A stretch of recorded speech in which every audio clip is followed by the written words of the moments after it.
Welcome to the Editor's Notes Comics Podcast, Central Maine's best comic book store by default. My name is Zach. With me is Jared. Wow, I go from opening the show last week to not even getting local internet celebrity. In fact, you screwed the opening up. You said Editor's Notes. How many notes does the editor have? I cut that. No one knew about that. What? You did it the second time. I know I did, but in my magical land of editing, it only happened once. Here I am, again, in the lair. News! Before we get started, does anyone want to get out? It's time for the news. Came out that with the massive success of Pokemon Go, Legendary is considering doing a live-action Pokemon movie. Oh, jeez. Makes sense. I mean, yes, it does. The Pokemon Go experience, for me, has been kind of tempered. I find myself able to disconnect from it. I haven't really played it as much as I thought I was going to over the past week, but there's still time to change. What I like about it is like, okay, it's a Legendary movie. This means Godzilla and King Kong would be Pokemon. They aren't Pokemon. Or Pacific Rim monsters. All the kaiju are now Pokemon.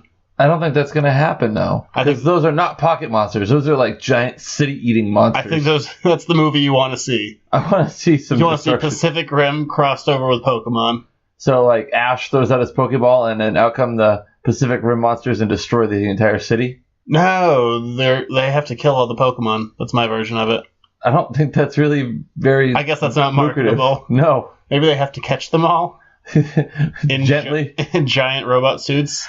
Will Tokyo get destroyed? That's the question. Probably. Tokyo always gets destroyed by Godzilla. He always takes out a pagoda. That's his thing.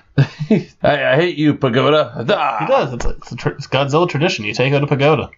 Did he do that in the Godzilla 2000 movie? I can't remember. No, that was in New York. There could be pagodas in here, like a piercing pagoda at the mall. Fair. Then I guess he probably took one out. Aha! I win again. I win again because, yeah, Dark Tower is a sequel. I was right. Really? I called it off of a vague photo. Was right. Somebody has a lot of free time to just look at the internet, peruse photos, wear the space bars, they watch YouTube videos. Hashtag Wolverine hand vein. I did some work on that. I guess you did. It makes sense. It makes it so you don't have to be beholden to the book. You can just go off, do your own thing, have similar beats, because that's kind of the idea of the Dark Tower being cyclical. It's a little bit different every time around. This is supposed to be the last time. Is that why his hand isn't messed up, do you think? Yeah, and he'll have a horn with him, too. Ooh, a horn. It wasn't there the first time. Or not the first, one of the many times. Because it's like just a loop over and over and over. The man in black fled across the desert, and the gunslinger followed. That's how it starts. I'm sure someone will say it. It has to. Maybe they get Morgan Freeman to say that in the very beginning. Freeman. The man in black walked across the desert. And the gunslinger followed. Bad. It wasn't good. It was the opposite of good. We have a bad habit of speaking at the same time on this program. Any other news? Anything else? Yeah, we got news. I got all kinds of news. Oh, cool. Then lay the news on me, baby. Let's go. Suicide Squad is tracking to do a $125 million opening weekend. Ooh, that's a lot of money. Yeah, that's a huge projection, but I guess the people who track this, they think it's going to be huge. Huge. Well, man. Dude, it's late. I don't think your impressions would be better if it was earlier. But I'm surprised they're tracking for that high, considering the critical reaction to Batman v Superman, but...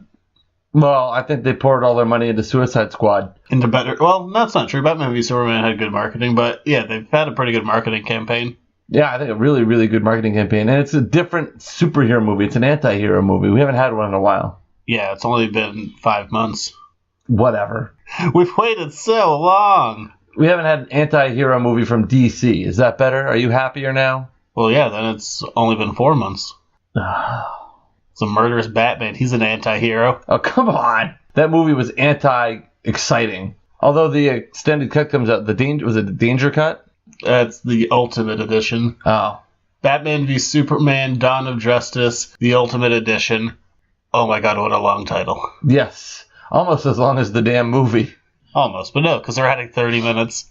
The Alien franchise has 2 different little spin-offs that are happening right now. There's going to be... They keep changing the name. I can't remember if it's Covenant or Paradise Island, I think it is, for the follow-up to Prometheus. But then Neil Blomkamp, the guy who did District 9, Elysium, and Chappie, That's an interesting dichotomy of movies. Yeah, they get progressively worse. I was going to say eclectic, but we'll go with progressively worse. He's been working on an Alien 5 movie that got delayed, so Ridley Scott could get his prequel out first. But Sigourney Weaver came out this week and she was saying that it was the assumption, but it was confirmed this would be a divergent timeline. So it would go Alien, Aliens, and then this other Alien movie in 3 and 4. They're getting rid of him. Really? So Newt's alive. Good for Newt. Yeah, it didn't. So Alien Resurrection never happened. Or Alien 3. Oh, that too. Yeah, instead of unceremoniously murdering a child in the opening credits of a movie, we get it back. She'll have lived, yeah. So this is kind of like when, the time that Rocky let Paulie be in charge of his money, and then they made movies saying, well, no, that really never happened. No, all the Rocky movies still happen. Just ignore the brain damage thing. Oh, well, I mean, close enough. And Rocky 5. Mostly ignore Rocky 5. Yeah, pretty much only ignore Rocky 5. The movie that teaches you that violence is absolutely the way. My ring is in the street. My ring's outside. Close enough. And then his kid is like, Dad, I beat someone up at school. Hey, good for you, kid. Bad lesson. It's not how that works. Bad lesson, Rock. Don't do that. Well, then the kid goes on to be a relatively successful businessman, so he has that going for him. He learned how not to do it from Uncle Paulie. No robots for that kid. See, that was the other underlying thing. Like, Rocky was pretty bad with his money. He bought the robot and left Paulie in charge of it. He had an obscene amount of cars, ludicrous house. But he did all those ads that made him smeal mainly. Hey, if you want to have a good time, you got to have a good watch. I can't do it. I'm not going to do the Paulie lines. Believe me, after listening back to the Star Trek episode, I did enough impressions. Yeah, you went off on several tangents. I have my own personal continuity for Alien. There have been, 5 movies, including Prometheus, not counting the Alien vs. Predator one, and my Alien continuity only has 2 movies in it. Aliens and Aliens 2? Well, Alien and Aliens. Fair enough. After that, I don't know what happened after they left. In my version, Newt could still be alive too, so I'm all for it. Give it something else. But Sigourney Weaver did say that it would actually give Ripley a proper ending to the character versus the Alien Resurrection method of just fizzling out. Ah. Well, we get more Ridley. That's not a bad thing. Or is it? Yeah, hopefully not. I don't know. All of Neil Blomkamp's movies, just... Do you like anybody's movies?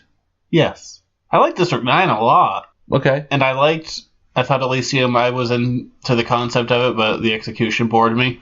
And then Chappie, I can't tell if I dislike it on its own merits or because the marketing told me I was going into a very different movie. Oh, like a bait and switch situation. Did you ever see Chappie? No. Yeah, the marketing and the product were 2 very different things. So it was so off-putting, I can't actually be critical and say if it was a bad movie or not because it was so different than... It's like being told you were going to get one thing, and then when you get there, you got something totally different.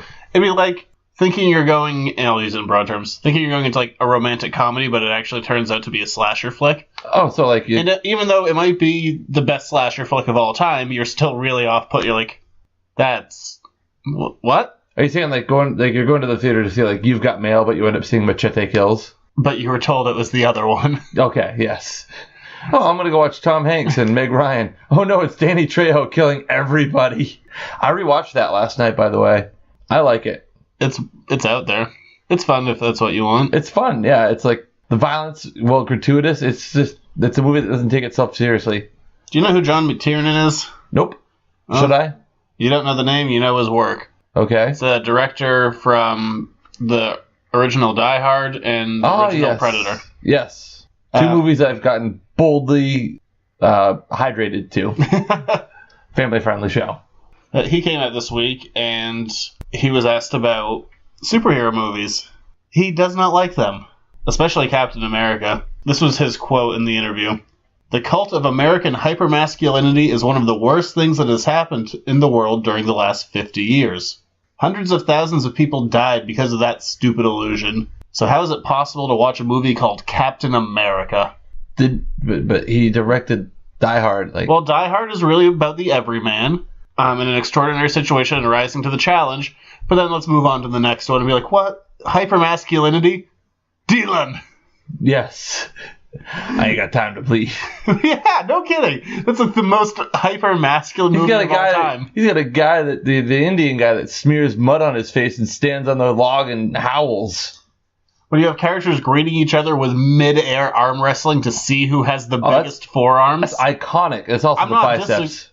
Don't forget the biceps. I'm not disagreeing that it's iconic, but it's a weird criticism from a guy who made that movie. They just descend upon that village and destroy everything. They proceed to, like, unceremoniously and unscrupulously blow everything up and kill everyone that's not them. How is that not hypermasculinity? That is...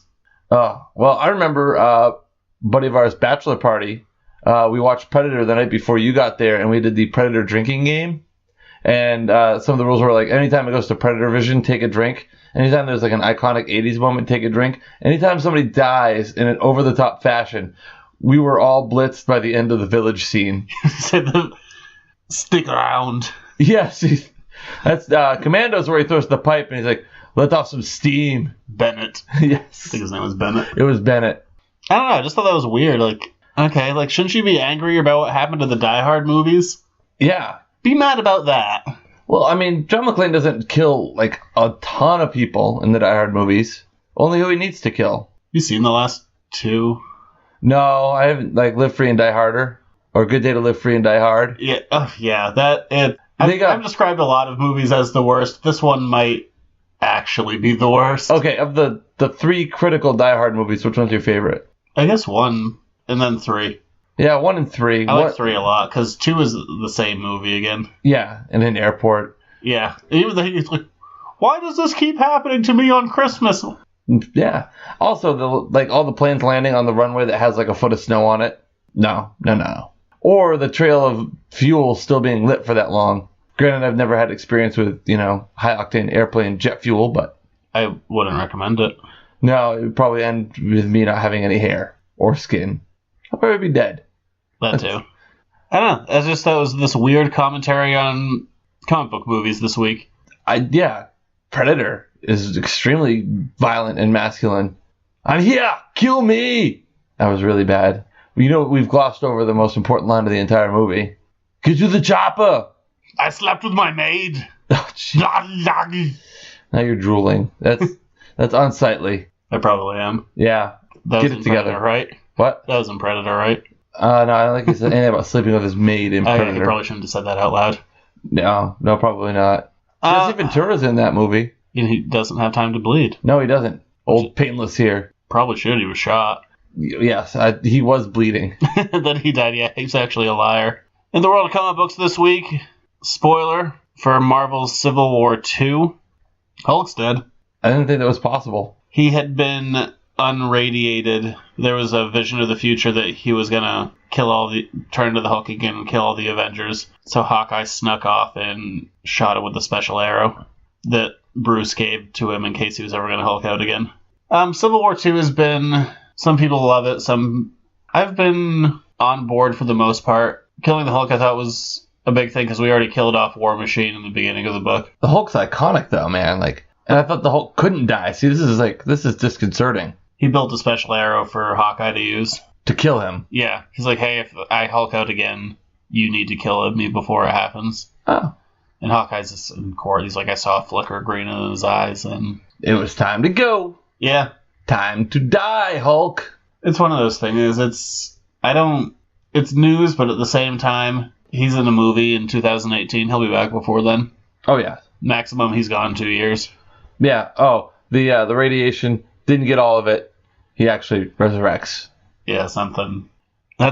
Whenever they pull stunts like this and I know that a character has like an upcoming movie, I'm like, Dead for now. Spider-Man basically went away in between Amazing Spider-Mans in the comics. He's like, I'm ashamed of my movie. I'm going to go hide now. Well, they had Doc Ock take over his brain. It was like the month before Amazing Spider-Man 2 came out. Guess who was back? Of course he is. Yeah, so stuff like that. It really comes, because none of us are surprised about stuff like this anymore. It comes down to how well it's executed. And overall, I thought that it was one of the better highlights of... It was well written. You could feel the kind of building tension of Bruce being freaked out. All these people are on his lawn who are like, hey... You need to calm down, like, you're going to kill everyone. I was like, what is happening? You're all coming here accusing me of this stuff, and then... Hawkeye's like, I'll end this right now. Oh, he didn't say that, but yeah. That's probably like he was thinking. But we can start taking bets for how long until the Hulk's back. I say 1 month before Thor Ragnarok. I really don't have a dog in the fight. There we go. That'll do it for the news this week, which is going to bring us into part 2 of our 3-part Star Trek extravaganza. Nice. This is the even-numbered one, though, so is this going to be, like, better than the last one? Because the last one was pretty damn good. But we're going to start this off. So where we left off last time, we reviewed all 4 Star Trek Next Generation movies, and then something happened. New movies came out, but there's something in between that. Yes. Something to bridge the gap. We were going to get into Jared's Reading Corner. It's Jared's Reading Corner. Real early in the show, too. Well, we gotta. This is the order it goes in. Yes. Which, by the way, I didn't speed read it, and I enjoyed the hell out of it. Because it was characters you knew? Yes. You're like, I could sit in this world and soak it in. Oh. Smell the musk. Good well, I don't So think there's musky. musk in the 24th century. That book might be musky. It could be. I think we need to go plot for plot. We're going to essentially spoil it. If you haven't read it at this point or you want to read it, which I do recommend, get into it. Yes. It's really, really, really good. But it takes place 8 years after Star Trek Nemesis. So you've had some time. You want to tell them what's up with Spock? Spock's trying to do a thing. Spock's trying to do a thing. Because what we said last time is this really spins out of the Next Generation. Yeah, what was that? Season 5? Whatever, it doesn't matter. From the double part reunification episode, where Spock goes to Vulcan and he's trying to create peace, and he leaves the Federation behind to do it. I think he went to Romulus. What did I say? He said Vulcan. It's late. This is whatever. No, he's living underground in the Romulan underground. He went to the bad planet. Yes, Romulus. But he's successful as he earns ambassadorial status. Yep, he's the official Federation ambassador to Romulus, first of his kind. Yes. Also being half human, half Vulcan, first of his kind. But that's neither here nor there. Makes him extra special. We see our boy Spock in the Romulan Senate. He starts off with a nice little joke, lightens up the room. Oh, at least we have the same ears. Spock always killing him. But it's really more about the origin of the big villain in Star Trek, in the Nero. Yeah, in the reboot. I almost said Star Trek 1, but the reboot, Nero. It's a really interesting story arc of how Nero, a simple miner, turns from being a relatively good guy to being the guy who destroys Vulcan. Yeah, the short version is there's a threat to Romulus, and Spock says, hey, we can fix this problem, but we gotta get the Vulcans' help. They got what we need. Yes. The red matter. You want it, we got it. The problem is, though, that the Romulans and Vulcans is like oil and water. Doesn't mix very well. But both liquids. Yes. See, like what I did there? Because they're very similar. They have a shared history. Just like the... You didn't invent that oil and water phrase, right? You know that's been around? Yeah, I get that. But I used it specifically for that reason. It's instead of saying, like, gasoline and match. All right? Those are two separate things that cause a bad thing. They're oil and water. They just don't mix well. And occasionally they fight. A lot. Depending on budget. And also, remember the episode where they were... the 2-part episode, Gambit, where they were finding relics, Vulcan and Romulan relics. It was the thing that amplified thought. Yeah. And that it could kill people. But this is really... It sets up Nero's character more, but the part of this book that I like the most... Well, I mean, from the selfish standpoint, my favorite part of the book is I like seeing where all the Next Generation characters are at. Except for Riker. There's no Riker. Or Troy. That's true. Or Crusher. Look, we got... We're 4 for 7. We're not doing too bad here. Yeah, we got Picard, we got Worf, we got Data. Yeah, Data. Back from the dead. Turns out that B4 is just him. Yes. Well, again, it's not really back from the dead, as he explains to Spock, because Spock does make point of that, because it's the first time. Well, I mean, we're kind of glossing over some stuff. Are we just going to gloss over the plot and not ruin it for everybody and just get my general review here? Or? No, we can touch on the plot just so we need to go beat for beat. Yeah, I mean... They need to go to Vulcan, some Reman's attack. Yeah, Reman's attack. The big thing is they need the red matter because there's a star which is consuming that sector of the quadrant. Which we already know they fail. Yeah, well, they fail and then they succeed. But that comes at the end. But these... Remans show up, and then, guess who's coming to save the day? It's the Enterprise E, and guess who's the captain? Picard. No, What? It's But Data. always Picard. Nope, Picard has moved on in his career. Yeah, Data's back, baby. Yeah, he's back. And there's a really That B4 stuff all worked out at the end. neat section of panel, though, where Spock is like, it's the first time I've seen you since your resurrection. And Data's like, well, no, not really. I mean, just my memories finally got onto B-Force programming, so here I am. I do like the two of them together. Oh, it's really neat. Because they're, Similar. yeah, same guy. Pretty much. Only, one's a machine and one's a Vulcan. Yeah. We run into Picard. Picard is the ambassador to Vulcan, which Wearing a sweet coat. wearing a sweet coat. But the one thing I was thinking of that was like mildly disappointing is like Vulcan. Why do you have to be an ambassador to Vulcan? Like, we like Vulcan. Us and Vulcan get along just well. Why don't you be an ambassador like a... Because of ambassadors. That's why we get along so well. Yeah, and well, I mean, you need to have him there. You can't have a Star Trek without Picard. Well, there have been many. Well, I mean, you can't have a... Yeah, you can't have a you can't have a Next Generation without Picard. But no, I thought it was really neat. And the whole thing is they're trying to sell Nero, who on helping them get the material they need. They have to mine it from wherever to make the red matter to stop the supernova from consuming everything. And Nero is like, goes against the Romulan government because the Romulan government's like, oh no, we're fine, da da da da da. Which also like kind of irks me because he's mad at Spock for not like being successful because obviously, as we know, Romulus gets F up. Are you gonna do that all show? Yeah, because I have never seen this. So, I mean, I was thinking Nero's anger towards Spock is like unfounded because the Romulan government was like, oh no, we don't need to do anything. And by the time although granted he does kill off the Romulan government that survives the explosion, but that's neither here nor there. He just It's definitely here. That's what we're talking about. Oh yeah, he stabs the Praetor in the chest with a trident type thing. That's what he does. So then it becomes like twofold. Nero goes on this killing spree, but they get stuff from the Remans. Was it the Remans? Yes. To enhance their mining ship, which makes it the same ship that we see in the Reboot. And they're just laying waste to everything. And the Klingons are like, we ain't having none of that. Well, there's something there. Something with those Klingons. Yeah. Worf. Yeah, someone pieced out a Starfleet. Yeah. And is now ambassador again? No. He's a general. General Worf. That's right. The Klingons don't need no ambassadors. They just need generals. So Worf shows up, and it gets kind of like he has his own ship. He's with the Klingons. Well, I mean, he was a governor in the alternate timeline from All Good Things, which was fine. I don't think, Yeah. So I don't think it's against Worf's character. His Klingon side was always a huge part of him. Oh yeah, absolutely. So Nero's like, oh well. Did you get worried about Worf? Well, yeah, we'll get there. Look, they're gonna do it. Well, you hold on. Can I get there? All right, we'll get there. All right. So Nero's like, oh, watch me, and he, cloaks his ship and destroys a bunch, and he's like, watch me whip.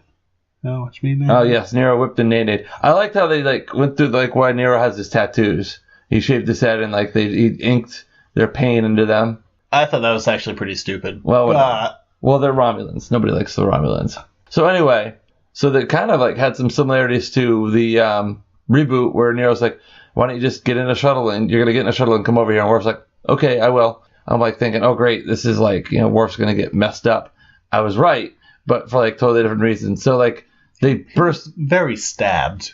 Yes. So they cut onto the ship. They cut into the ship, and Worf's like, today's a good day to die and kill everything on your way to the bridge. Worf's is out to just beat the hell out of anything that's not Klingon. He's there, and Nero's talking to him, and Nero's like, I read from your file that the only way to beat you is to surprise you. And they stab him with this long arm, through the back, dude. Just sting right through the middle of Worf. I'm like, oh no! Yeah, it's gonna leave a mark. It might. You are on your way to see Kalis. You're going to Stovall Core, buddy. You are done. But they didn't have the balls to pull the trigger completely. No. But I was legitimately concerned because, if you're... I'm still legitimately concerned because the man's bleeding out on the bridge of the Enterprise. If they're wiping out that timeline, if you're going to kill people, that's the time to do it. Yeah. Anyway. But whoopsie daisy, Romulus still ends up blowing up. Yeah, Romulus still ends up blowing up. Oh, dude, totally glossed over the fact that Geordi is all over this.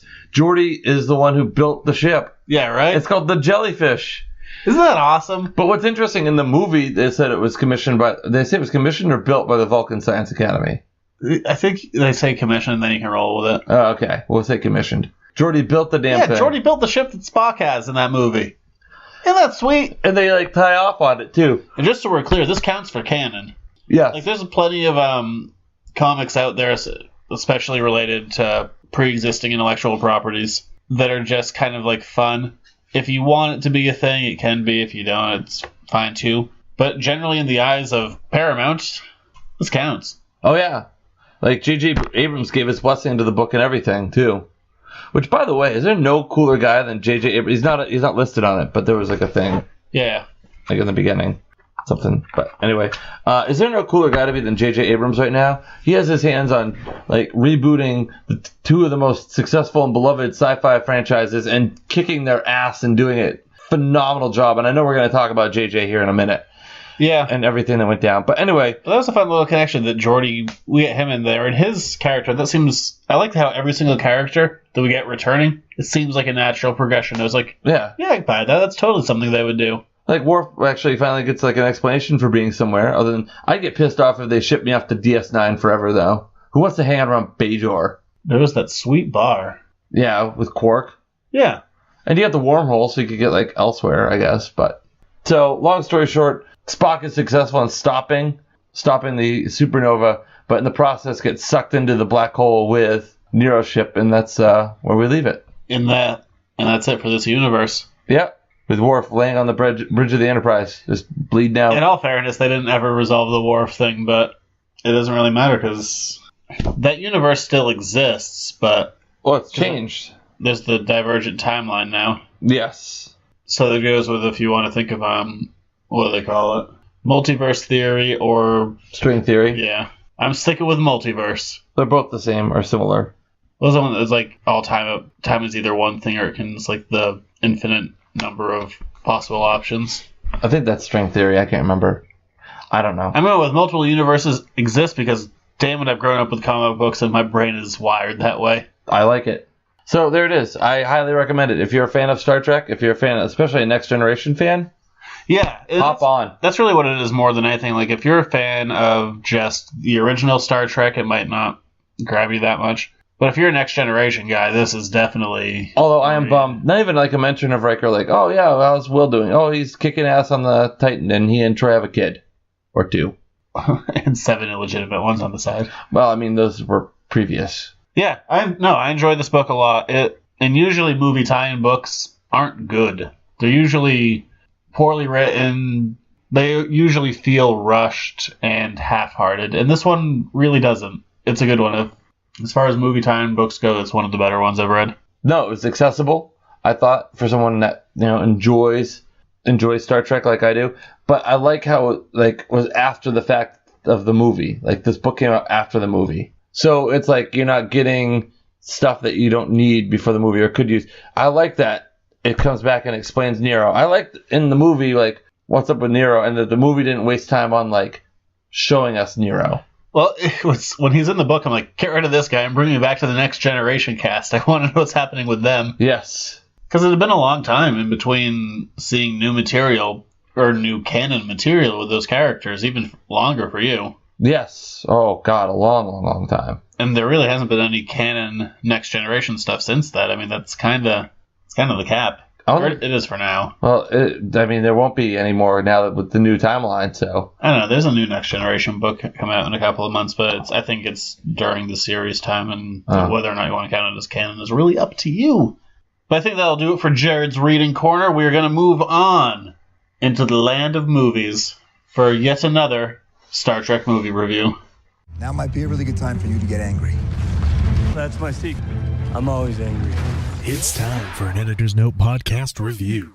Let's not do the first 6. I feel like we've spoken our feelings on all of them multiple times. Yeah, I mean, if you really want us to talk about the first 6, then send us your desire for that and we'll... Or I'm pretty sure you could summarize our thoughts on all 6 of them. Yeah, pretty much 2, 4, and 6.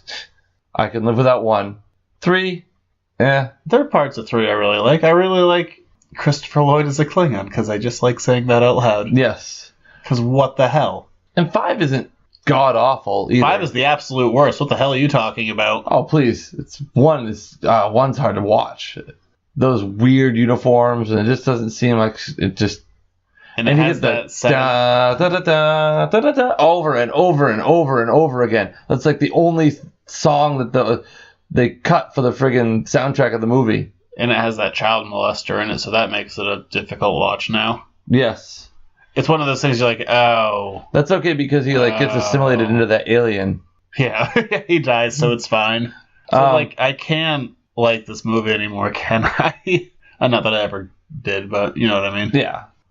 So, way back when, a week ago, you heard us talk about Star Trek in 2002. It was done. And then, probably the most unpopular series, or the second most unpopular series, coin toss between that and the animated one, ends in 2005. This is the first time since 1987 there has been no Star Trek in the pop culture lexicon. It's true. There was nothing. It was void. We'd already gone where no one had gone before. Or maybe we had gone. By the way, it's the 50th anniversary of Star Trek this year. It is. And that's why we're getting a flick. Yes. And a bunch of books and all that stuff. So we get JJ Abrams. Yeah, who at the time was... I don't know. I feel like this was the beginning of him being like a name. Because he had done, Alias? Lost. Well, he only did the pilot for Lost, and then he was just on as a producer. He only did 3 episodes directly, but beyond the first season, he really had nothing to do with Lost. His name was still on it, but he was connected to it. I mean, what were some other things? He did Mission Impossible 3, and that was about it. He also was a writer on Awakenings. Yeah, he was a writer on Regarding Henry, too, but I don't think that was... Oh, no, it was Regarding Henry, not Awakenings. Sorry, I apologize. Ritz! Get this man some Ritz! I like that movie. I do, too. I got nothing against that movie. Harrison Ford did a really good job. Probably the best acting he's ever done. Oh, come on.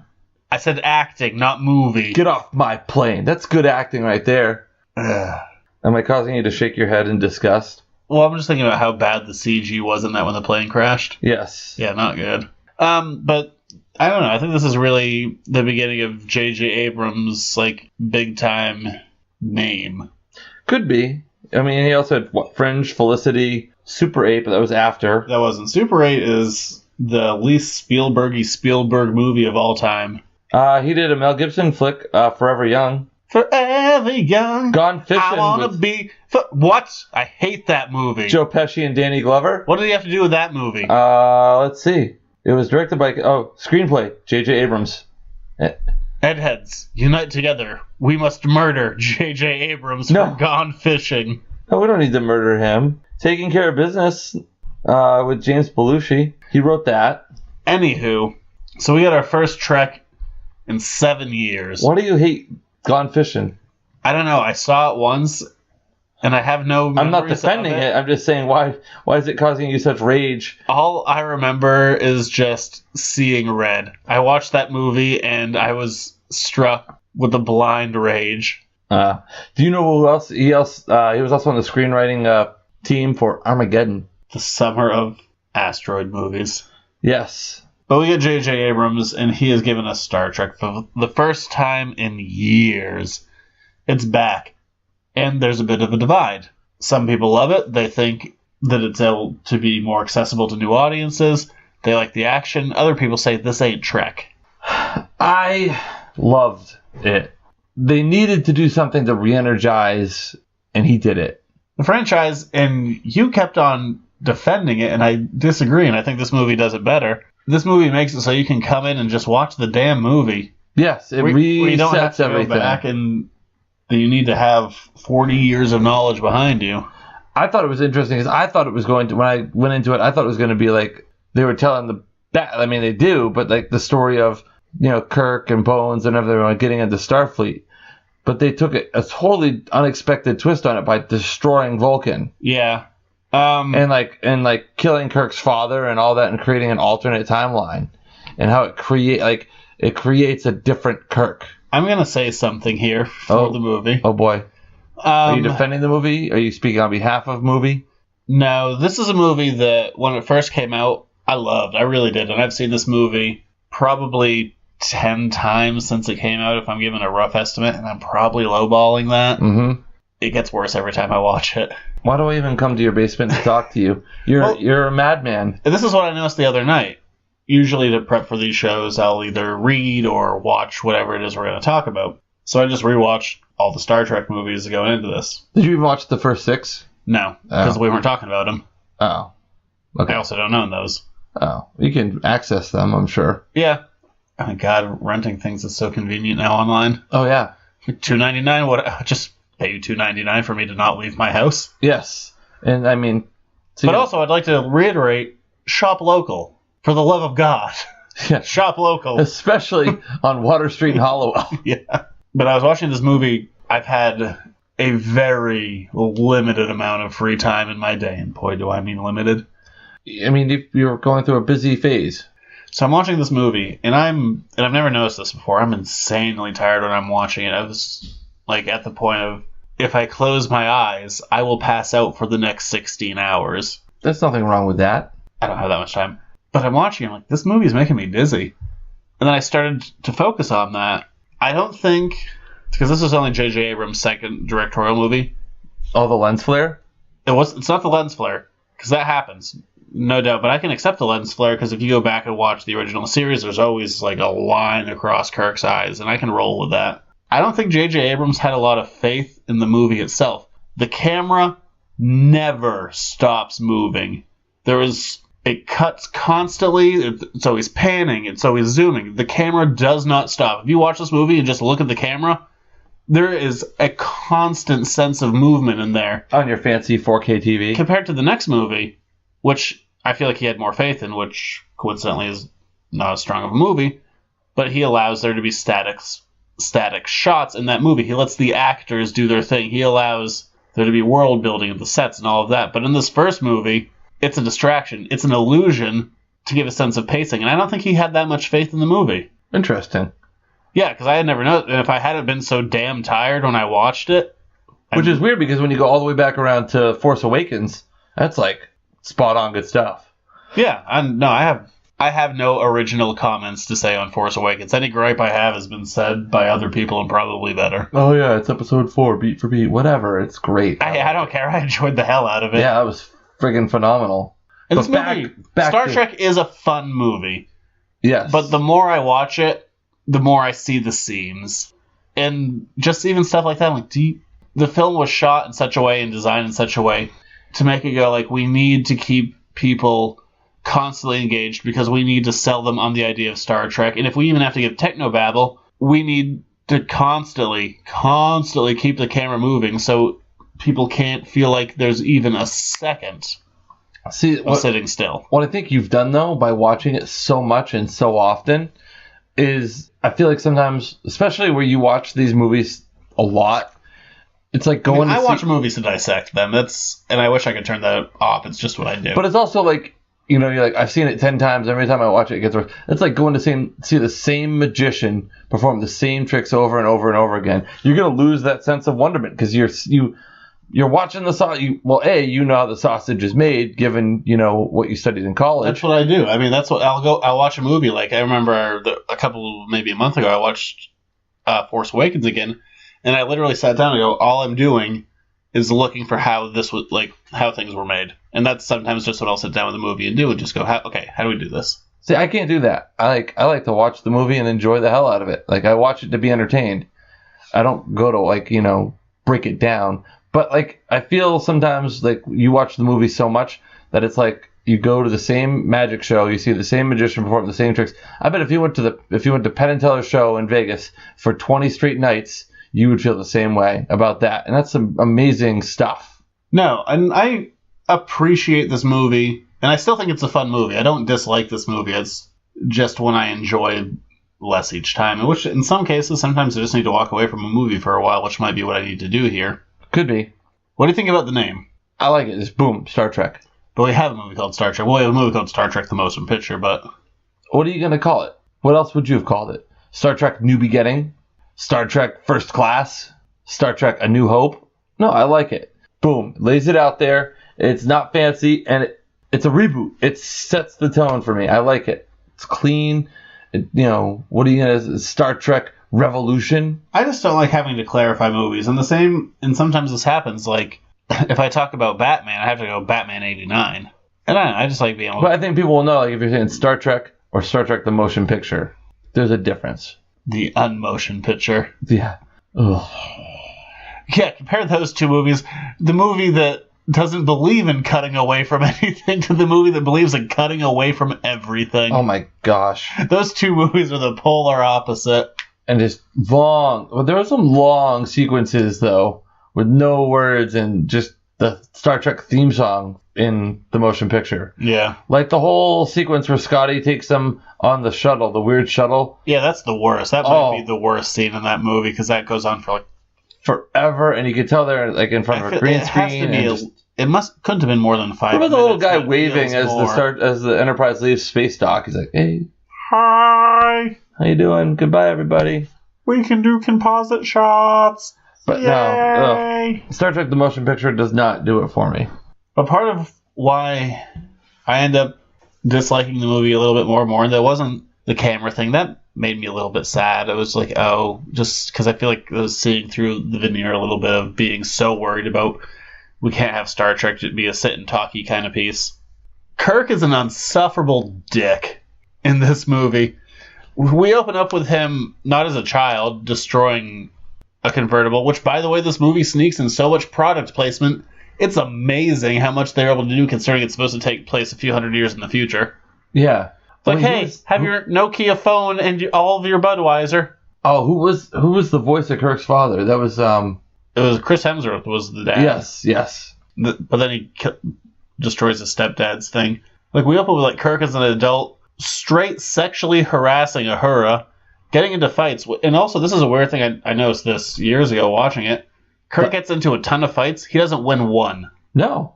But there are like 5 or 6 fights where he just constantly loses. Like, our hero, ladies and gentlemen. But the guy getting constantly beat up. But you know what? That plays into his character development of not believing in the unwinnable situation. Like when he takes the Kobayashi Maru.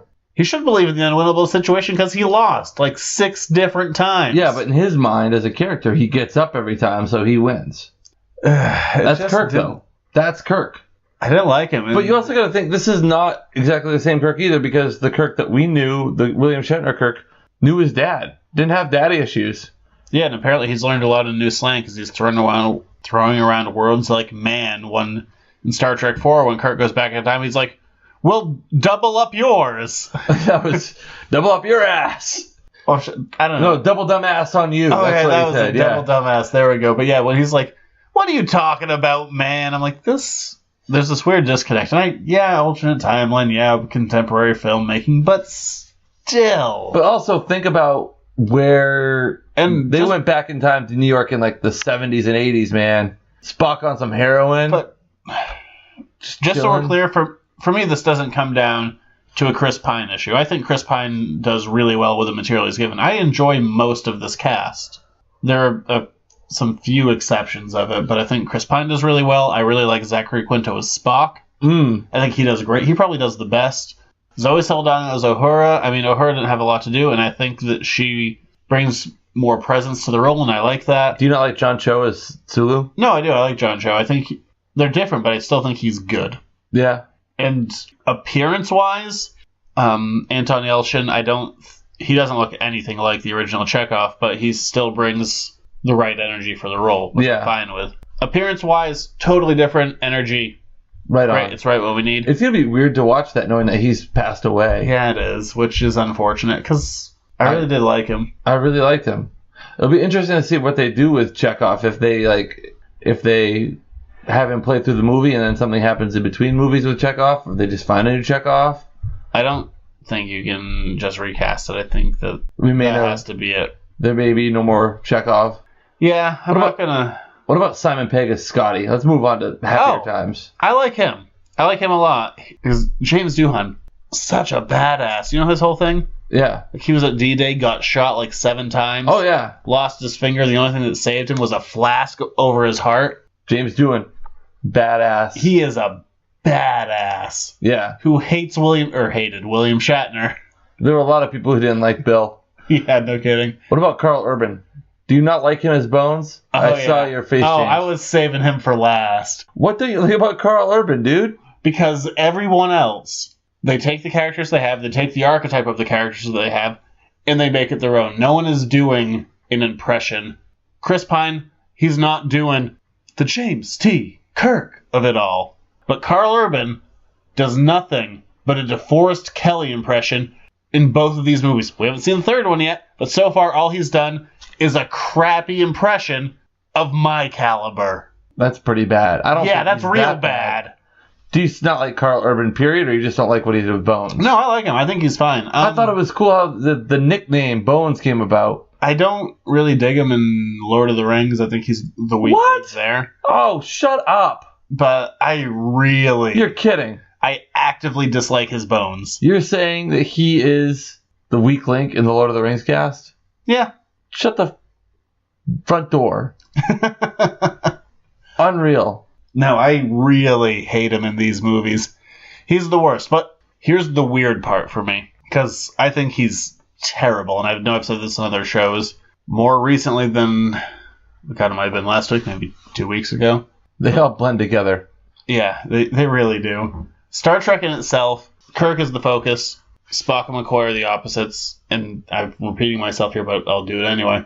Bones is supposed to be the emotional. Spock is the logical. Those are the ideologic conflicts within Kirk. We're seeing it played out in front of us. He's not part of these movies. Not really. Not in that same way. And even though I dislike so much how Carl Urban plays the role, I want more Bones. Oh, I just want better Bones. Give me better Bones. Oh, come on. I love that. The whole line, like, my wife took the whole damn planet and divorced and left me with nothing but my bones. I'm fine with that. That's cool. That has nothing to do with his acting. Yeah. If you want to give an explanation to the nickname, roll with it. Fine. But it's the way that he acts. I can't stand it. It's the worst. He is the worst thing in these movies. Just the way he does it. Everyone else, no one else does an impression. Everyone else just takes the character and rolls with it. You cannot deny that all he's doing is a DeForest Kelley impression. He's doing just the DeForest Kelley impression.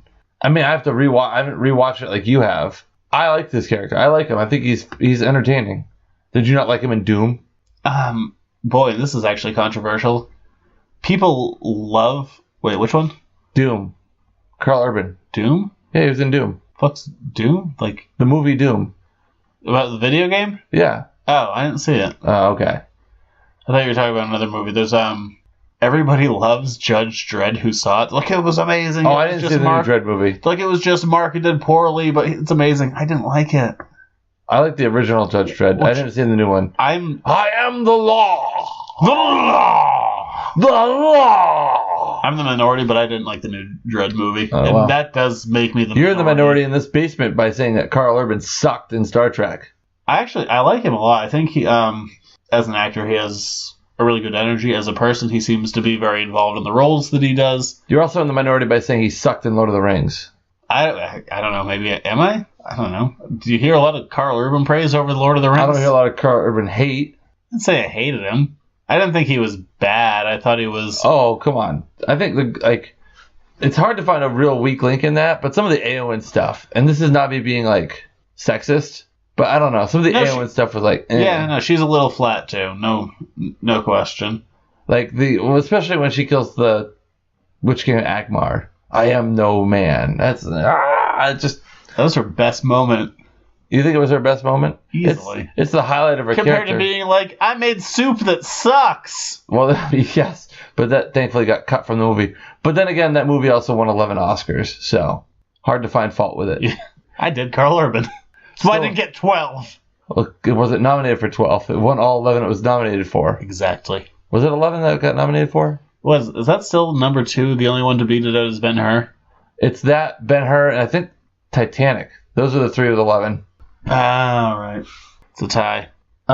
It may be the only one that went and got a clean sweep. We haven't really... So we talked about Nero before. I like Eric Bana in this movie because I don't see Eric Bana. Oh, no. I love his character. Nero is such a great villain in this. And, after reading Countdown, you get a better understanding. But, it's a different type of Star Trek villain, kind of. What I think is funny about him is he's... Usually in a movie, you get the every main character will be kind of your eyes through the movie. This is a unique movie in that the villain is our eyes, because we know more than the main cast. Yes, because we come from We're in that same boat as Nero, or we know all of these characters, we know their exploits, we know what they become. Yeah. We see this, to a point, we see this movie through Nero's eyes. Not all of it, clearly, but a lot of it, Nero is the audience's voice. I like, which is very unique for a movie. We should really give it a lot of credit for that. When do you ever see the villain be the audience's eyes and voice? Payback with Mel Gibson. I don't know if you're serious. I never saw that. Yeah, he's kind of like the anti-hero. You can have anti-heroes.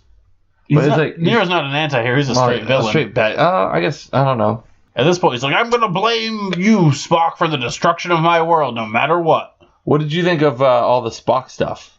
I love it. I love it. Spock Prime, baby. Oh, I love... Well, you know what I loved?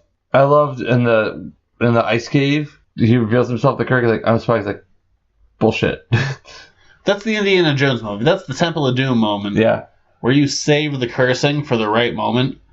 There's some movies that try and do it poorly. Yeah. A good recent example is X-Men Apocalypse, when they threw their cursing in there to try and elevate the moment, and it fell flat. But this one does it well. I liked it. No, I really liked having Leonard Nimoy in there. I am not our father. Yeah, he's good. He really plays that role so well. Played it. It's gonna be such a void, but you kind of got to move on from Spock. I'm glad that he got to do the closing.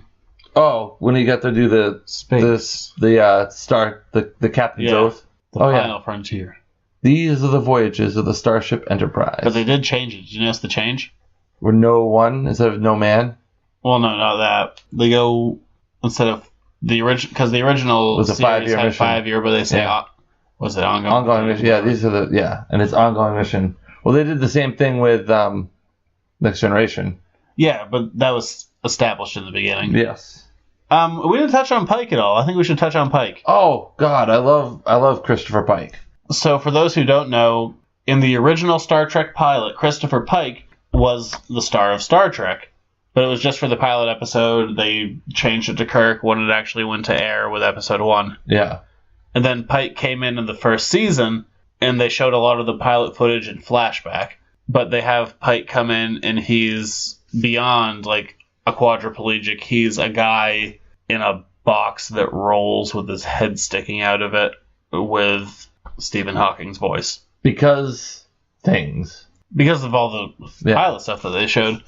But I really like, what's his name? Bruce Greenwood. I really like Bruce Greenwood. They do it great.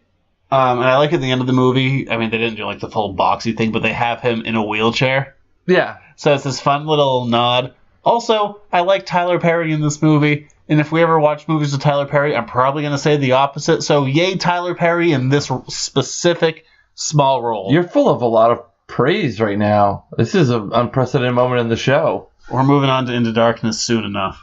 Oh boy, now here comes the anger.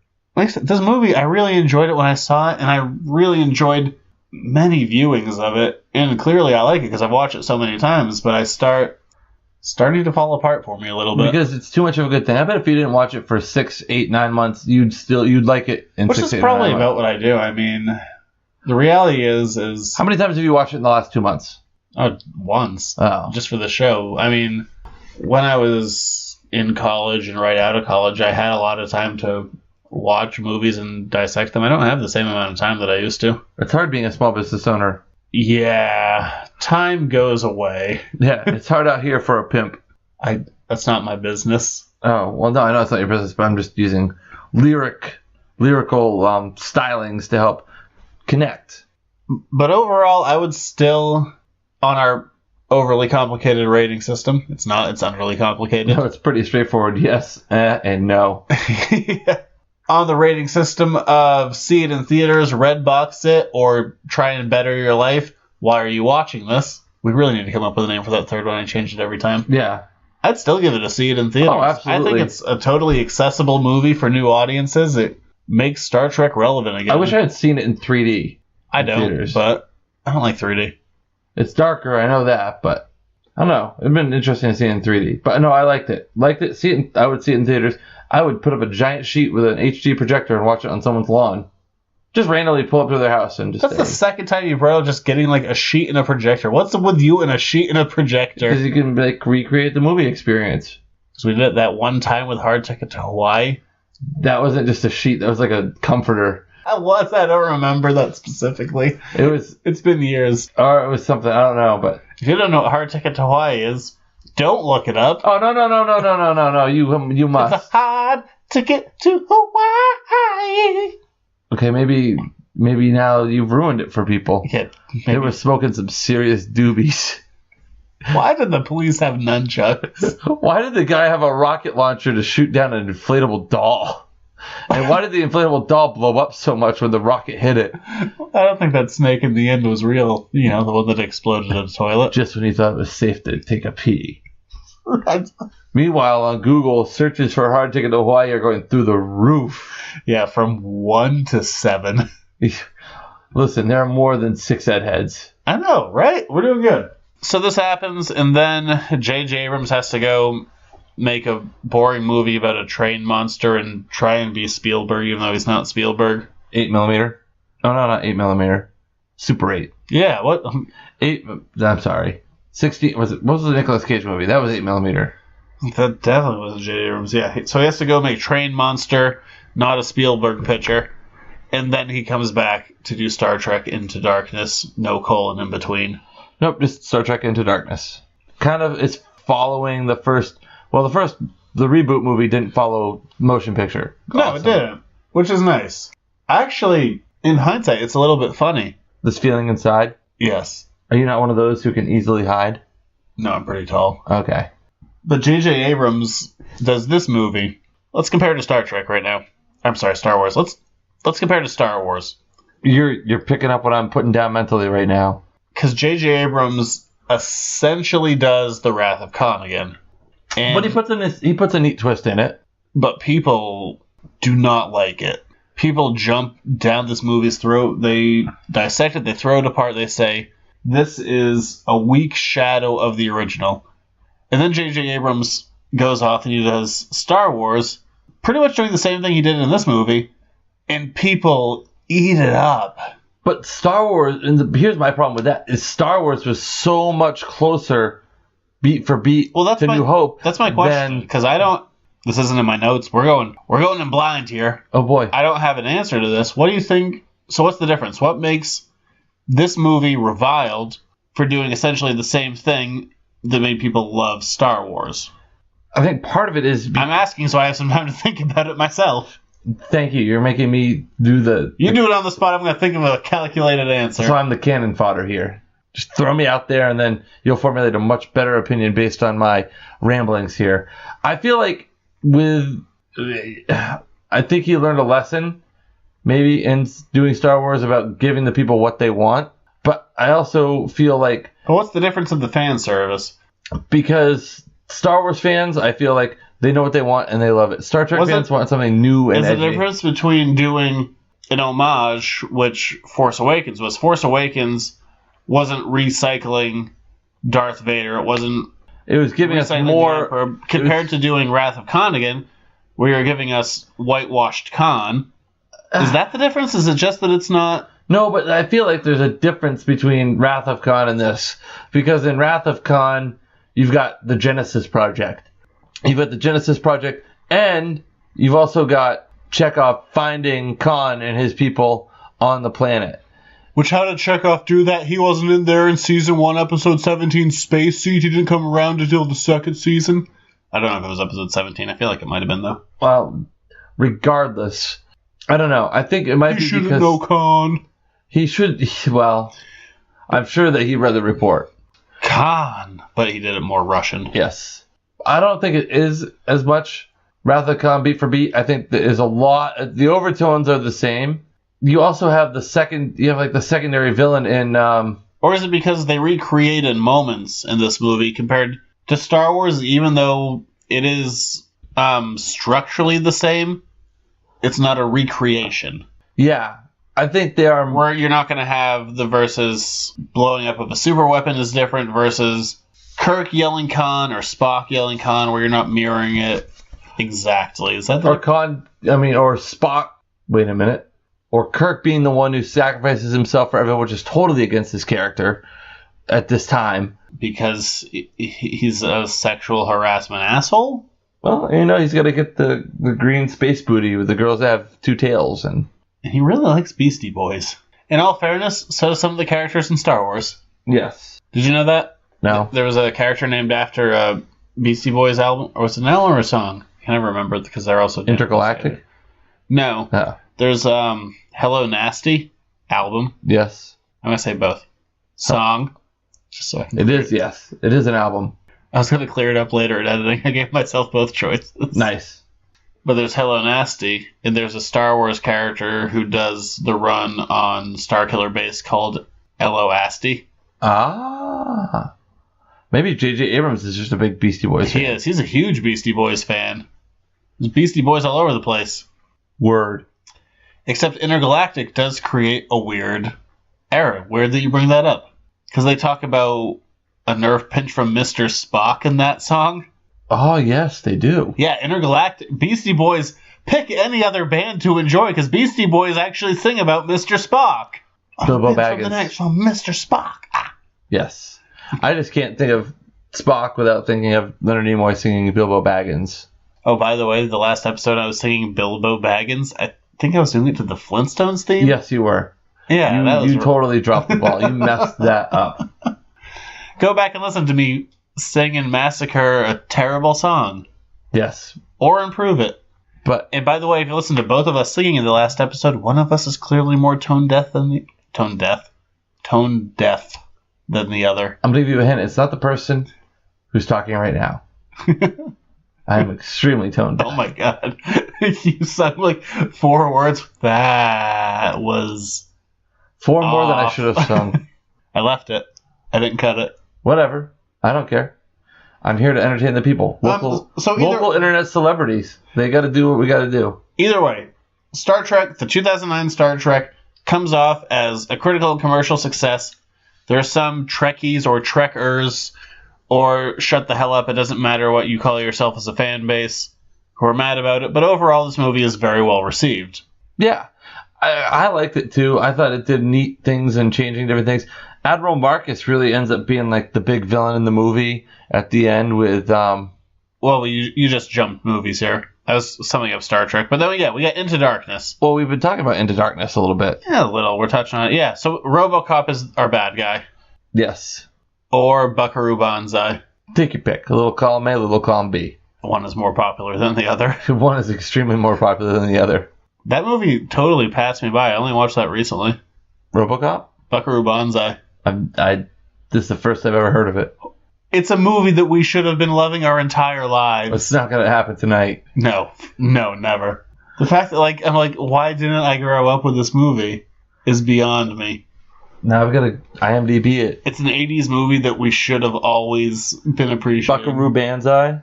Yeah, Buckaroo Banzai. The movie title's longer. Anywho, Star Trek Into Darkness is essentially a retread of Wrath of Khan. I'm already sold when I see the cover has this guy playing an electric guitar. Yeah, because he's a neuroscientist / physicist who's also a rock star. He's got a small trumpet and some blonde lady. There's also a comic book based on them within their own universe. Brain surgeon rock star and comic book hero Buckaroo Banzai just made scientific history, shifting his oscillation over thruster into warps. I'm sold. I know, I told you. And I also just said all of those things that you read in the summary. This person gives it 5 stars. Didn't you know you needed a movie about a rocket scientist, neurosurgeon, rock star who cracks interdimensional travel and saves the world from aliens? And it has its own comic book series? Really? Just within that world, not in real life. Lots of people give it high ratings. 4.5 on Google. Yeah, I only watched that recently, like a couple of months ago. I may have to do that. It was one of those movies, not right now, but watch the trailer. If the trailer doesn't sell you, and it will... I'll have to watch the trailer after we're done recording. Well, there it is. Go watch Buckaroo Banzai. Because that's amazing. So anyway. It's one of the most unique movies I've ever seen. We could do a whole Buckaroo Banzai episode. I would be so happy to do that. Okay, well. It would have nothing to do with selling things at the store. You just want to talk about it? I would just talk about Buckaroo Banzai. Like, have you guys seen Buckaroo Banzai? If I had $1 for every time you said Buckaroo Banzai in the last 5 minutes, I would have more than 20% the share of this podcast. $4. Well, this movie opens up, and it's a little bit weird. If you've watched Doctor Who, it opens up with a character from the new Doctor Who. Well, I shouldn't say new, because it's been on for like a decade now. But with Mickey from Doctor Who having like one line of dialogue, I'm like, why is Mickey here? And then it cuts away to Benedict Cumberbatch. I'm like, why is Benedict Cumberbatch here? Why not? Because he's not Ricardo Montalban. Okay, but whatever. And I don't know, and this is another thing, I honestly don't know my answer to it. I really enjoy Benedict Cumberbatch and everything he does, and I enjoy him in this role as well. But he's kind of white. Yes. Compared to Ricardo Montalban. Yes. I don't know, because it's one of those things where, like... Don't say they're whitewashing the movie, though, man. Don't do that. That's the thing, I don't know. Don't be that guy. Because I really enjoy him, but at the same time... But right now, like, at the time this movie's being made, like, Benedict Cumberbatch, like, he had the voice. Up and coming. Oh, yeah. Gotta have. I get that. I like him as Khan. So do I, and I don't... It doesn't... Alternate timeline. That's the best thing JJ could have done when rebooting it. Is like, it's an alternate timeline. This is all new. Change the game. I think that's part of the reason why it gets a little bit of backlash. Is he changed he was able to change the timeline by creating an alternate reality and an alternate flow of events, and he didn't take full advantage in the second movie, I don't think. And that's where people, I think, get upset. Well, because it was like, oh, they're resetting everything, and now we get Khan again. And I think we could have done more with Khan. But one of the things, and I get lost in this, in the very beginning of the movie, because we actually didn't say the opening of the movie, is simultaneously transcendent and a steaming pile of crap. It's another violation of the Prime Directive. Let's start with the transcendent part. Yes. Visually, all those red trees, those were all hand-painted, all of that makeup with the alien race, this is all practical. It looks amazing. It's beautiful imagery. Unquestionably perfect. And I love it. But, and there's a really big but here. There's a Blake Lively but here. Wow. I'm ready. The Prime Directive. The Prime Directive wasn't really established strongly. It was mentioned, but it wasn't really a big thing until Next Generation. Yeah. To the point where in the original series, I don't remember the episode, so whatever, I'll just go into it anyway. But we already talked about this. There's an asteroid going towards a planet.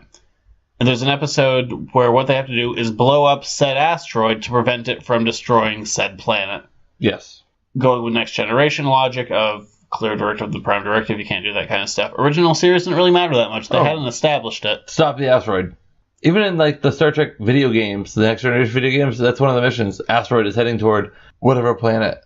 So the idea that it's a violation of the Prime Directive, and I also don't really understand Spock's motivations. He's like, you violated the Prime Directive. Like, no, you violated the Prime Directive. What? Yes. There's no real distinction of what the line is, and also of if there was any moral conflict within that zone for Spock. It's visually, tangibly, transcendent, logically a mess. Story. You don't feel like it helps tell the story the way it needs to be told? It confuses me because I don't understand where the line is. I don't think they know where the line is either, to be honest. Yeah, I don't. And they being like the screenwriters and story writers.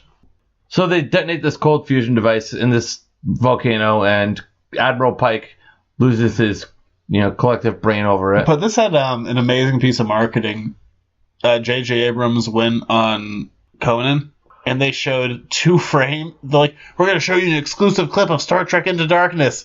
And it was 2 frames of Spock in that volcano, and that's all they gave you. That's pretty badass. It was really funny. But then this is something I listened to when I watch Force Awakens, is Conan came up when he was a writer on The Simpsons with Patty's iguana's name Jub Jub. So he always tries to convince directors to put Jub Jub, just saying Jub Jub, into movies. So Jub Jub is somewhere in Force Awakens. I think I found it, but I'm not positive, and I refuse to look it up online. Okay. I'm trying to think like where it could be in Force Awakens. Maybe in like the I think it's in Maz's cantina. No, I think it's the alien who tries to steal BB-8 when Rey first meets BB-8. Ooh, I think you hear a jub out of the alien language. Yeah. But I could be wrong. The things that this movie does wrong is it expands the world too much. It gives you a cure for death and interplanetary transport that totally negates Starfleet as a concept. But again, I think you're tearing it up too much. I think you're digging too deep in. Those are all on the surface. There's also things on the surface that they just ignore. There's 3 or 4 times that Bones mentions that there's something medically wrong with Kirk, and that just was a subplot that they didn't get to explore, and it's totally cut. It's not on the Blu-ray anywhere. It just disappears. Do you ever think that like what was wrong with Kirk is like he was stressed and had been in a gunfight, and one of his mentors, like his father figure, is dead? No, there was something medically wrong with Kirk, and it's a subplot they cut, but they didn't cut all the lines around it, so it gets brought up like 4 times. It is never actually fully touched on. It's not good. He's like, there's something wrong with you. There's something wrong. There's something wrong. I'll never mention it. No, you haven't. I do like Khan. I really like Benedict Cumberbatch. And honestly, I buy his motivation. He just wants his crew back. With the single tear. Yes. What's the point of the reveal? Why hide up front that it's Khan? Because unless you've seen... you already know... If you've seen Wrath of Khan, you know that it's Khan. If you haven't seen Wrath of Khan, what's the point of him going, my name is Khan? If you haven't seen it, then so you have Benedict Cumberbatch saying, my name is Khan. If you've already seen it, you know what it is. If you haven't, then it means nothing. It was dumb. No, I like it. Drag it out a little bit. Because at some point, you're going to have Spock communicate with Spock about, well, what do you know about him? With Leonard Nimoy's last performance. Yes, it was. What's I thought was a little funny watching these movies back to back is he's wearing a wig in this one. Because his hair in the last movie was super gray, and his hair in this movie is straight black. Just for Vulcan, man. He's got all that extra time and setting up a Vulcan colony. Might as well keep that hair, looking good. I do really like that scene where he's like, how did you beat him? And how they beat Khan before is Spock had to die. And yeah. I like that. That's a good moment. Yeah, I don't know if Spock tells Spock that he died. I think so. I mean, it came at great cost, is what he said. But then they cut away. I imagine he's like, oh, by the way, you kind of have to die, but then it's okay because you'll have weird hand sex. It's a Vulcan thing, man. Don't worry about it. Yeah, it doesn't make sense. It's weird. Yes. So what do you think about all the mirroring stuff? Scotty says the same line to Spock, like, you better get down here. Well, you have the Khan! You have the hands going up together and touching. Well, you also kind of get the same thing, though, in Generations when they go into the deflector array area after Kirk gets zapped up into the Nexus. Scotty says, then you better get down here. I liked it because, it does give some elements of, like, okay, think about the butterfly effect, right? When you talk about changing history or, going back in time and changing things. I often think about Ashton Kutcher. Well, no, but, that makes one of us. You've got to look at it from the standpoint of this is a different timeline than we're used to, but there's still going to be some familiar refrains. So it gives you an option to know or to feel familiarity, or like not everything has changed and there's still options and still things that maybe I really enjoyed from the show that I don't want to lose. That Khan yell is really dumb. And bringing Kirk back 5 minutes later is really dumb. Like, at least Star Trek 2 had the balls to kill Spock. And it gave Shatner one of the greatest actor moments in film history. Oh, yeah. Which is surprising because I said that about Shatner. This is very... yes. I don't understand why you're saying that. Because I love that. I love the funeral scene in the end of Wrath of Khan. But in this, they don't have the balls to kill Kirk for any amount of time. No. I don't know. This movie is a mixed bag. If I was going to give it a rating, I'd give it a red box it. Yeah, I tend to lean toward red boxing, although I think that the fight on the Klingon homeworld was really cool. I like how they handled. Oh, we didn't even bring up that. I like. What do you think about the Klingon design? I like it. It's so different. Do I. Yeah, it's different. Letters to the editor? Yep. All right. Here's your letters to the editors. To submit your questions, email us at editorsnotecomics@gmail.com. What are the essentials of comic book collecting? Like the supplies you have to have, books that are absolute must-have, and resources that could help someone out who's just getting into it. I'm going to give you some advice. Get a good shelf, a sturdy shelf, maybe a multi-level shelf. You should also probably have those little plastic sleeves in which to put them. Maybe some boxes. What's amazing is people hear this, and usually I cut a lot of what podcasting is cutting out dead air. Jared just started talking. That's not an edit. Yeah, there it is, right there. Boom, on point. Maybe start with a series. Don't overwhelm yourself with more than one title. And listen to this podcast. Go to the comic book store. Go to the Editor's Note comic book podcast store. I don't know why it's a podcast store, but... A podcast store where we sell podcasting materials. Yeah. If we ever upgrade microphones, I'll sell those at the store or try to. Well, we can autograph them. We should probably upgrade microphones at some point. Yes. Was I on point with any of that? Especially the multi-level shelf? I don't know where that came from. I mean, if you're just talking about the essentials of storing and preservation, yeah, bag and board your stuff. You'll find things from every age of comic books. Anything you need now would be listed under the current age. If you want to get a short box, you can get 2 sizes of boxes. I personally prefer the short box. The long ones are kind of cumbersome. As far as where to start, and if you're listening to the show, you've probably already started, but it kind of comes down to, especially in the day and age we are now, predisposition of what appeals to you. If you like movies about gladiators, what was I say? If you like Marvel books or if you like DC books. With DC, I have kind of the quicker go-to books overall, I would say, because there's stuff like Dark Knight Returns or Watchmen or Killing Joke or Year One, things that are seminal works, where if I was going to say maybe a Marvel book, I might go with an event kind of book, which gives you a broad introduction of a lot of characters, and then you could kind of narrow it down from there. And a good shelf. Well, Although, yeah, honestly, putting them in a box is probably better than putting them on a shelf. I would say if you're trying to start collecting, I wouldn't recommend single issues, because the people who are into monthly titles are the people who are already established as fans. If you're going to start reading books, and people get scared off saying like, oh, I don't necessarily want to drop the money, but go buy yourself a $20 graphic novel. Like, people who know how to read comics know that waiting is part of the game, that you have to wait for the material to be presented to you. Start with graphic novels. Graphic novels are always the way to start.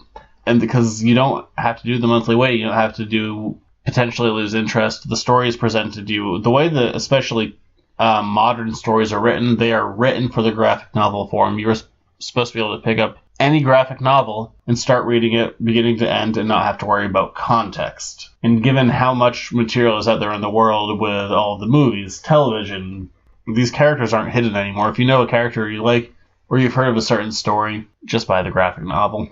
So kind of like, binge watching season of something on Netflix. Yeah. Just get it all there in one. It's essentially Netflix comics.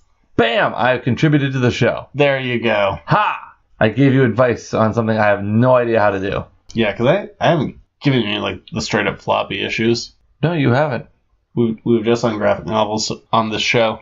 Well, again, it's to help me binge watch. Binge read. So let's plug away. Where can we find you on Twitter?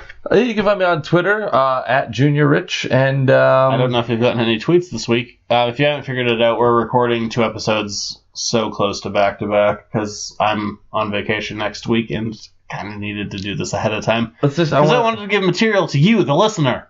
I like to map out how much time I've spent with you in the past 7 days. Saturday, Sunday. We took Monday off. Did we take Monday off? Did we take Monday off? Did you come over to watch a movie? No, that was Sunday. That was Sunday. Saturday, Sunday.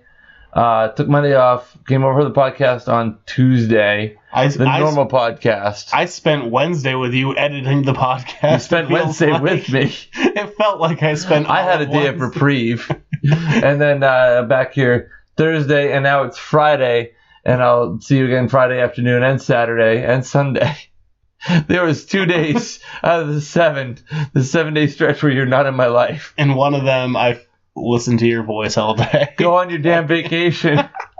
Although by the time this airs and we get back to it, it'll be less than a week after your vacation. So yeah, and so really the hard part about this podcast is when either one of us goes on vacation. I know. Like, we need to record really long or twice. So I'll plug and then I'll promote. kind of one and the same, I suppose. You can find me at editorsnotecomics.com on Facebook, Instagram, Twitter, Google Play, YouTube, iTunes. For iTunes, if you could please rate, review, subscribe. I know there's plenty of you who listen to the show who haven't done it. I will start naming you individually. I swear to God I will. Ooh, please tell me it's Ross. Is it old school? Actually, he hasn't. Ah, I called him out. I called him out. Call him out. Jerry 12 is at it again. You're at full 12. Full 12. 12 and a half. Well, I guess that's our first personal call out on a lack of an iTunes review, and you know the iTunes review is going to be, I love listening to Zach and his buddy Jerry 6. Or I hate everything 1 star.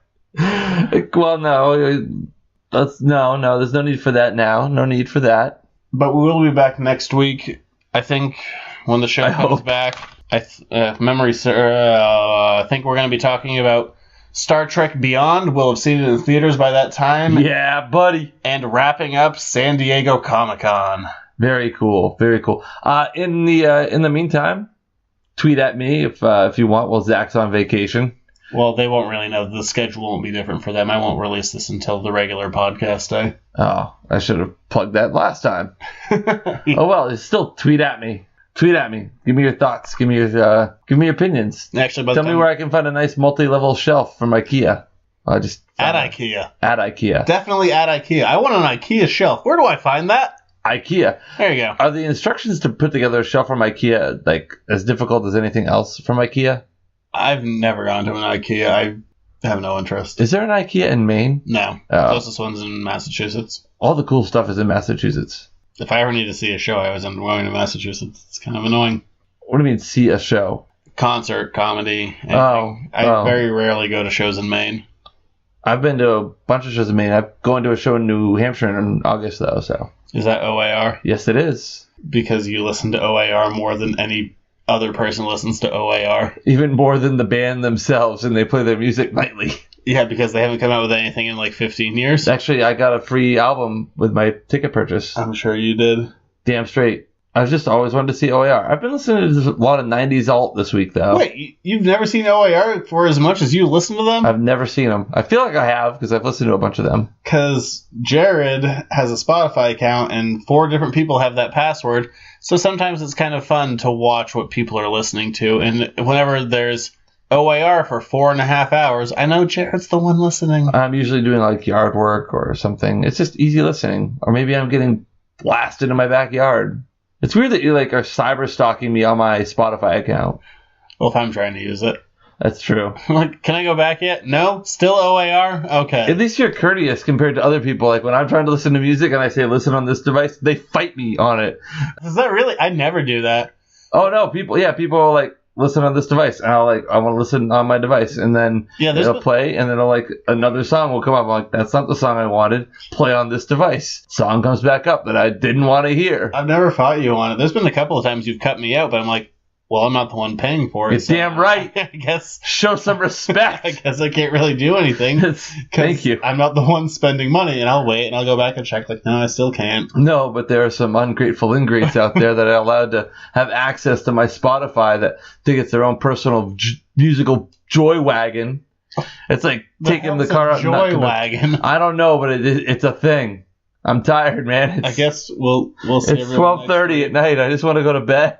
For part 3 of 3 of Star Trek, oh my god, I've had enough of Star Trek. Never enough Star Trek. Never. It's the name of the series. Live long and prosper. Hey, he did the thumb away this time. Damn right. Well, it's only been a day since you told me to put my thumb back out, so. Yeah, since I had to correct you. Hey, did you know Zachary Quinto can't do that? Really? They have to glue his fingers together when he does it. That's crazy. Fun fact. See you next time.